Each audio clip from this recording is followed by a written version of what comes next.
Already. Yeah. All right. All praises to Yahweh, Ba'ashem, Yahweh Shai. Double honor to the apostles and the elders. Salutations to you brothers teaching in truth and in sincerity. I'm going to a quick article from gotquestion.com. You know, today at sundown, you know, it's going to be the feast of the trump, you know, in Israel. Feast of the blowing of the trump. Blowing of the trumps, like that. Well, yeah, you know, Israel, we getting their truth back, man. Brothers getting back into their heritage, man. So we're just going to do a quick lesson on our heritage. And who is Israel, man? So-called Negroes, Hispanics, Latinos, and Native Americans, man. Go ahead. It's the Feast of the Trumpets marked the beginning of 10 days of consecration and repentance before the Most High. It is one of 7 Israelite feasts or festivals appointed by Yahweh, and one of the 3 feasts that occur in the autumn. The Feast of Trumpets began on the first day at the new moon of the 7th month. Its name comes from the command to blow trumpets. I said during this celebration, no kind of work was to be performed, but burnt offerings and sin offerings were to be brought before Yahweh. In the Leviticus passage, the word trumpet is a translation of the Hebrew word hatasa Torah. This designated a straight trumpet or cornet, in contrast with the shofar or ram's horn, but appears that the shofar was blown at this time, and it was the other new moons. Israelite tradition indicates that both kinds of horns were used in the Feast of Trumpets. The Feast of Trumpet was important for several reasons. First, it commemorated the end of the agricultural and festival year. Also, the Day of Atonement fell on the 10th day of this month, and the Festival of Tabernacle began on the 15th day. The blowing of the trumpets on the first day of the month heralded a solemn time of preparation for the Day of Atonement. This preparation time was called 10 days of repentance, or the days of awe. The trumpet sound was an alarm of sorts and can be understood as a call to introspection and repentance. The Feast of the Trumpet, along with the other 6 festivals of Yahweh, foreshadowed certain aspects of the ministry of Yahweh Shai, of Mashiach. The prophets linked the blowing of the trumpets to future day of judgment. Blow the trumpet in Zion, sound the alarm on my holy hill. Let all who live in the land tremble, for the day of Yahweh Ba'ashem, Yahweh Shai is coming. It is close at hand. In the New Testament, we see that Yahweh Ba'ashem, Yahweh Shai, second coming will be accompanied by the sound of a trumpet.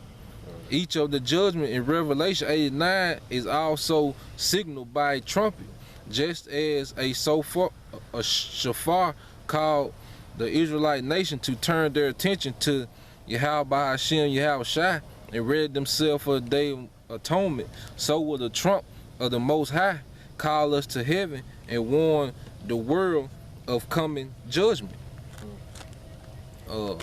It's Deuteronomy 4:5.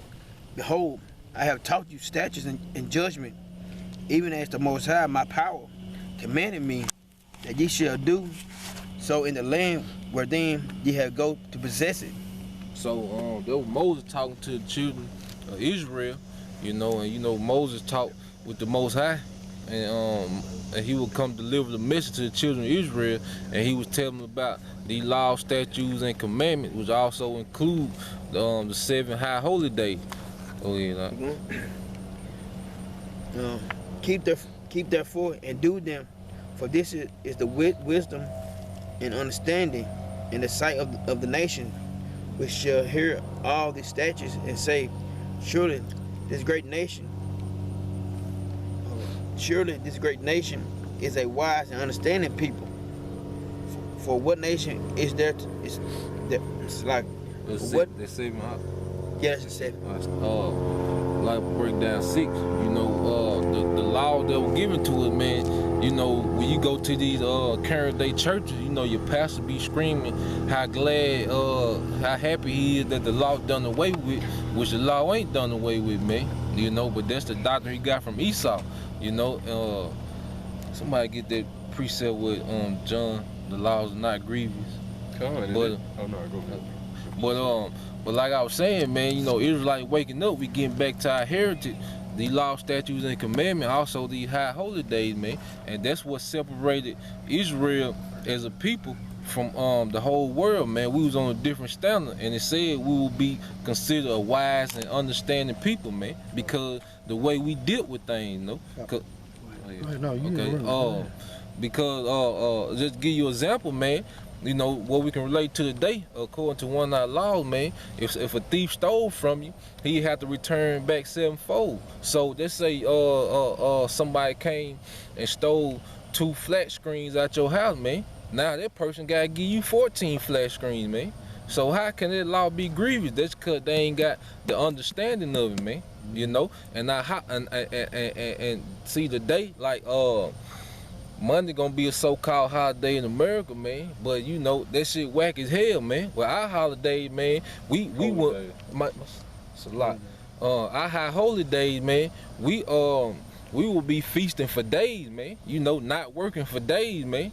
You know, giving ourselves a break, you know, and just praising Yahweh by Hashem, Yahweh Shai. You know, all these pagan holidays that we celebrate in America, man, it's some bullshit, man. We coming back to our heritage, coming back to our true identity, man. You know, praising the Lord the way that He told us, not the way that the heathen, not the way that Esau told us how we supposed to praise the Most High, man. Just to add on to what you're saying, bro. Nah, read, go ahead, get your 1 John 5:3. For this is the love of the Most High, that we keep His commandments, and His commandments are not grievous. So just like I was saying, you know, you go to the modern day churches, aka Harley houses, you know, they'll try to teach that the law done away with, and they so glad that we ain't on the law. But the law was a beautiful and perfect thing, man. You know, it shows you how to deal with a rebellious ass child. You know, if your wife committed adultery on you dealing with some other guy, man, you put them to death instantly. All these transsexual and homosexual walking around here, man, put them to death instantly, man. You know, they be so they'd be and then you would stone them in public, man. You know, it wouldn't be in no building, you know, with the rifle team or execution, man. The whole town to come together and stone him. And that little boy who had some little homosexual tendencies to see that, and he gonna straighten the hell up, man. You know, so our law was perfect, man, and it kept us separated, because you see over there in Africa, man, they sticking their heads up cow asses and all that nonsense, man. You know, our laws made us a wise and understanding people, man. And Israel, we getting back to that. Can I say this? Go ahead, huh? And that's how you love the Most High. He said, keep His commandments. And that's how you show the Lord, I love you. I'm doing what you told us to do. All right. Yeah, I appreciate how our people coming back unto their heritage. This Luke 13:34. O Jerusalem, Jerusalem, which killest the prophets and stonest them that are sent unto thee, how often will I have gathered thy children together, as a hen doeth gather her brood under her wings, and ye will not. You know, that links up with Zechariah 10:6.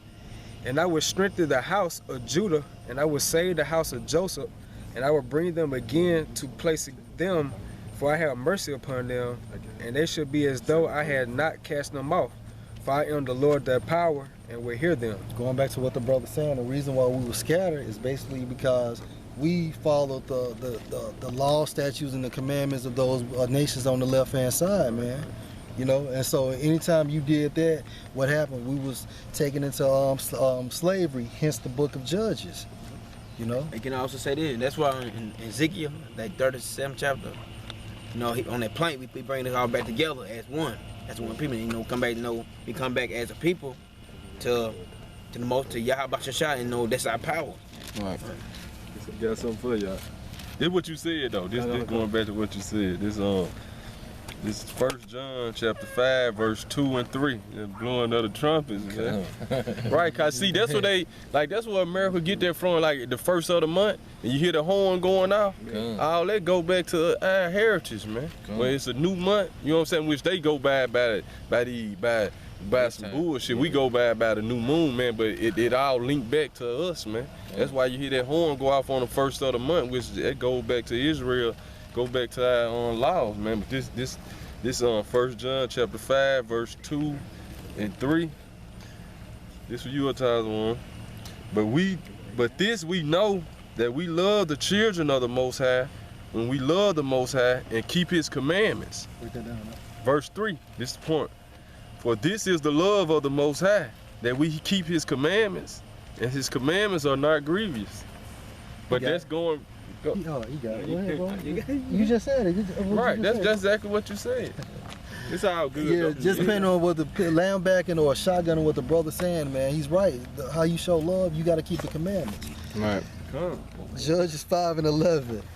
Hey, they that are delivered from the noise of archers and the place of drawing water. Where is that at? That's America, man. That means drawing water. That means just going into slavery and shit. There shall they rehearse, going to the brother's article. Salaki, his topic. There shall they rehearse the righteous acts of the Lord. Right, so it said we're gonna rehearse the righteous acts, man. So when you rehearsing something, you practicing it, man. Right. We're not gonna keep it perfect, man. You know, even during the time on the Israelites, when they had the law, and we was in our own land, we didn't keep it perfect. And the Lord knew we weren't gonna keep it perfect, man. Yeah. But He added the law because of sin. He added the law to show us how to live amongst each other, man. Which it cut down on a lot of the confusion, man. Kept some order. Kept the order. And then also too, we haven't been redeemed by Yahweh Shai, man. We're still enslaved in this white man society according to the system, man. So you right now, if you put a faggot to death, man, you going under the jail, man. Right. You know what I'm saying? I don't know who sent that article about that guy who put the boiling water I on did. the faggot. I put he that got on 40 years. 40 years. You know, so that show you that this setup, this kingdom ain't got nothing to do with the Most High, man. Right. And the Israelite, you know, within this kingdom, we try the best to the best of our ability to keep the law and to keep the high holy days and you know, salutations to the elders for keeping up with the new moon and the months, you know, to the best of their ability. And letting it trickle down to the brothers, man, and we trying our best, you know, cause that's like like the brother Taza once said, that's how you show that you love the Most High and His Son, Yahweh shot me. Because love is an action, not an emotion, man. And if I can say this for that scoffer who watching this, like, well, he without sin, you cast the first stone. Hey, we just putting the judgment in the gate, man. You know what I'm saying? That's what we set up to do. We know we all went out, man. Going back to what the brother was saying. So we just basically putting that judgment out there, drawing that line, what's right from wrong. And then you got to try to back to the best of your ability, man. Like the brother was saying, you can't go take your wife and kill her in this society for being an adulterer, man. You gonna get your ass locked up, man. You know? So that's why, like you said, we rehearsing the righteous acts right now. I'm gonna finish it out too. Even the righteous acts toward the inhabitants of his villages in Israel. Then shall the people of the Lord go down to the gates. So like the point is, man, like he was talking about rehearsing, man. You know, when you know, cause we ain't in the real game. That's right. Yeah, man. You know, just like you practice all summer, you know, you practice all week for that game, man. So we practicing, you know, planning on what we gonna do in the kingdom, man. We rehearsing how we gonna be in the kingdom, man. You know, and we doing to the best of our ability in this world. And I got Can I just add something? ahead, and you keep the laws that you can keep. Like you don't gotta eat pork. You know what I'm saying? You don't gotta line your shit up or your beer. Them laws that you can keep, man. You know? No sex on the Sabbath. No sex on the Sabbath, man. Hey, but when I said it, and some brothers can't do that. They don't want, they line their head up and shit, and do basically they do what the fuck they want to do. Right. Instead of what Yahweh Shai want them to do. And what's gonna happen to them, Mark? They can be out of here. This Exodus is talking about the Passover, but the point is how the Most High wants us to always keep His high holy day throughout our existence, man. It's 12 and 14. Exodus 12 and 14. And this day shall be unto you for a memorial, and ye shall keep a memorial. That means to be with a remembrance. Come, go ahead. And ye shall keep it a feast to Yahweh throughout your generation. So over a process of time, the nation of Israel lost its knowledge, man. Why they lost their heritage? According to Jeremiah 17:4. Beginning with the elect, these are the ones that's gonna continue once they come back into the truth and to do what they needed to do, man. As far as keeping the law, the first fruits, man. They said, "You shall keep it a feast by an ordinance forever."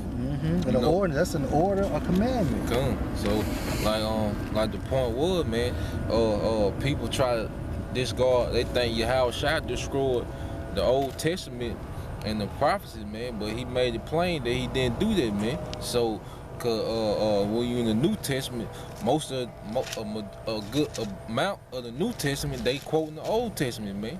It's all one book. Got a precept for you. Oh, yeah, Matthew 5:17. Think not that I am come to destroy the law. Come. Or the prophets. Come. Just like, and it's written, man. Yahweh said to himself, man, he didn't come to destroy the law of the prophets, man. And then at the Last Supper, what he tell them, take this in remembrance of me.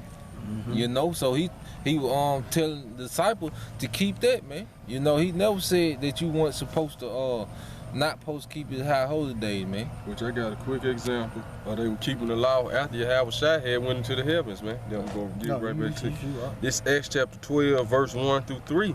Now about that time, Herod the king stretched forth his hands to vex certain of the church, and he killed James, the brother of John, with the sword. And because he saw it pleased the Jews, he proceeded further to take Peter also. Then were the days of the unleavened bread. So what that tells you, they was keeping the unleavened bread, man. You had something, Chicago? Yeah, Malachi 3:6. For I am the Lord, I change not. Therefore, ye sons of Jacob are not consumed. And that, go ahead. Now, I'm basically saying that leads back up what Yahweh said in Hebrews, I want to say the 3rd chapter, how he said he changed not. So basically it's like a like father, like son. Hey, get Malachi 4:6. It's gonna go into what you got out. Hold on, I think I'm there first. Hey, this is some international bullshit. All right, Malachi 4:6. Remember ye, well, I'm gonna get to the point. Verse 5, Malachi 4:5. Behold, I will send you Elijah the prophet before the coming of the great and dreadful day of the Lord. Okay, and the great and dreadful day, man, that's that judgment, man. But this is going to the brother's topic. And he shall turn the heart of the fathers to the children, and the heart of the children to their fathers, lest I come and smite the earth with the curse. So Elijah came back as Abba Bivens, man. And what he did was he started teaching our apostles, elders, the truth. And then they turned, basically he brought the truth to us, man. Yeah, go ahead, 17. Jeremiah, go ahead. And we need somebody to teach us. If we ain't have nobody to teach us, and we'd be lost, man. We wouldn't know who Yahweh and Yahweh is. Yup. We wouldn't know about no pork. You eat pork. You might be lining your head up, man. We'd be lost. We still in the world doing the fuck we want to do. They just had that zeal, man. Right. We wouldn't know the mysteries, man. They basically broke the mysteries down to us, man. This is Jeremiah chapter 17, verse 4. And thou, even thyself, shall discontinue from thine heritage that I gave thee. So he telling Jeremiah, and that's going to reincarnation too, because Jeremiah knew he was Israelite. He knew the laws. He knew about the high holy day, but he was talking about in the future when he come back. In the modern time, man, that he wasn't. Because Jeremiah here today, but he didn't until he was woken up. He didn't know who he was. He was discontinued from his heritage, just like the rest of our people, man. We've been discontinued from our true heritage. Go ahead, man. And I will cause thee to serve thine enemies in the land which thou knowest not. So he called us to serve our enemies in the land which knew it not. That's talking about now, man. We serving our enemies in the land which we knew is not. And King Solomon, he knew about the America, but when you go to that definition, it's telling about how the word knowing is like not knowing by experience, you know, cause we was never over here, man. So we didn't know this land, you know, and we serving our enemy, you know, so-called white man, which is Esau. For ye